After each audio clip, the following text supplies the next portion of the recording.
Inshuti zanjye ndabashuhuje, nicaye hano imbere y'aho umubyeyi Bikira Mariya wa Kibeho yabonekeye. Icyo nshaka kubasangiza muri kano kanya ni ukugira ngo mbasangize ikintu kimwe. Nuzajya usaba ugahabwa, ujye wibuka kugaruka gushima.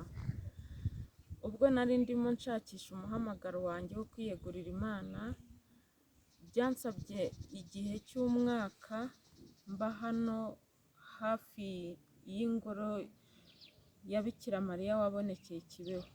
Inshuro nyinshi nazaga gusengera hano niragiza umubyeyi Bikira Mariya wa Kibeho kugira ngo amfashe icyifuzo cyanjye gisubizwe.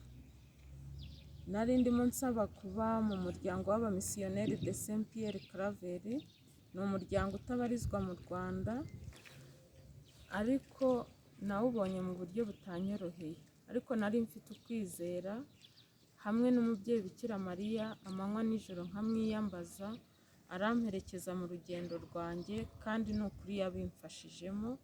Niyo mpamvu intambwe nateye, intambwe ngezeho niwe nyikesha. Niyo mpamvu rero ntakwibagirwa kuza gushima, mushimira ibyiza yankoreye. Biba byamfashe urugendo rurerure, ariko icyiza wagiriwe ntukakibagirwe mu buzima.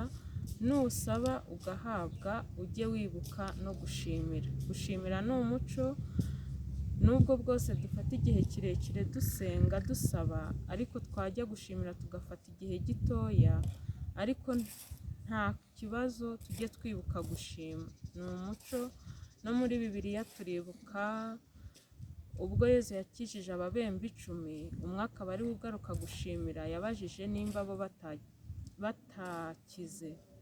Bivuga ngo na Bibiliya ubwayo itwigisha gushimira.